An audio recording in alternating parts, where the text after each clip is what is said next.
তার সমস্ত নেক আমলগুলোকে বরবাদ করে দেয়। হিংসা করা যাবে না। লাইলাতুল কদরের রাত্রিতে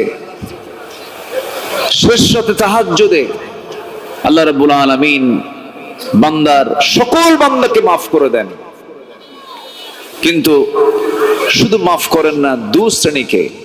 দুটো বদগুণ যার মধ্যে থাকে আল্লাহ পাক তাদেরকে কখনো মাফ করেন না।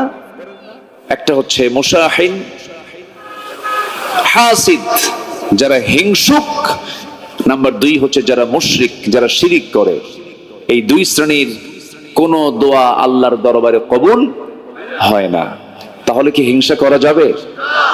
আসতে বলবেন না, হিংসা করা যাবে? এটা কিসের রোগ? না ঠিক, ওটা তো শেষটা শয়তান, নফসের রোগ। বলেন এটা কিসের রোগ? বলেন নফসের রোগ। মারাত্মক রোগ, এটা ভয়ঙ্কর রোগ।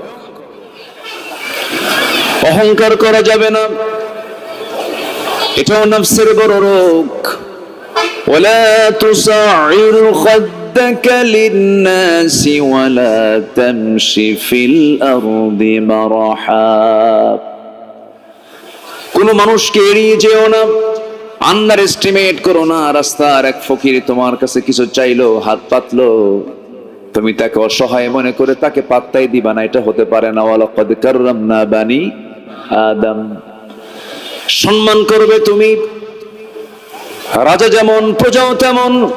রাজা যেমন আল্লাহর বান্দা, প্রজাও আল্লাহর বান্দা, গরিব আল্লাহর বান্দা, ধনী আল্লাহর বান্দা, ধলা কালো, উঁচু নিচু, বংশ ছোট বড় সবগুলো হলো কার বান্দা? বলেন আল্লাহর বান্দা। ইন্না খালাকনাকুম মিন যাকারিন ওয়া উনসা ওয়া জাআলনাকুম শুউবান ওয়া ক্বাবাইলা লিতাআরাফু ইন্না আকরামাকুম ইনদাল্লাহি আতকাকুম। জোরে বলুন আল্লাহু আকবার। ও মানব মণ্ডলী, আমি তোমাদেরকে এক নর এবং নারী থেকে সৃজন করেছি, সেখান থেকে শাখা প্রশাখা করেছি, বিভিন্ন ভাষা দিয়েছি, গোত্র বানিয়েছি, সম্প্রদায় বানিয়েছি, যেন তোমরা একে অপরকে চিনতে পারো। তবে তোমাদের মধ্যে সেই বান্দা আমার কাছে সবচাইতে বড় সম্মানিত, যে বান্দা আমি আল্লাহ আমাকে সবচাইতে বেশি ভয় করে। যেরকম সুবহানাল্লাহ। বংশ দিয়ে করবেনটা কি? কুরাইশ বংশের অন্যতম একজন সদস্য তো আবু জেহেল, কি ঠিক কিনা? আবু জেহেলের বংশের নাম কি? আবু লাহাবের বংশের নাম কি? তো কুরাইশ করবে কি? বলেন লাভ আছে? লাভ তো নাই। অনেকে বলে হুজুর, জন্ম যদি নবীর সময় হতো ভাগ্যটা কত ভালো হতো। আমি কই, তুই যদি আবু জেহেল হইতি। কি কথা বলছেন? লাভটা কি? কোনো লাভ নাই। মানুষের দাম বেড়ে যায় হলো তার ইমানের কারণে। ফ্রেশ ইমান যদি কেউ আনতে পারে, সে হচ্ছে সবচেয়ে পৃথিবীর দামি মানুষ। আল্লাহু আকবার বলে।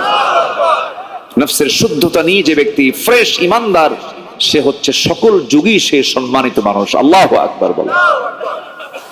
নবীর বাপ হয়েও তো লাভ নাই, নবীর ছেলে হয়েও তো লাভ নাই। নবীর ছেলে তো কাবিলও ছিল, কিন্তু কাবিল তো খুনি, কাবিল তো জাহান্নামী। হাবিল ছিল ভালো।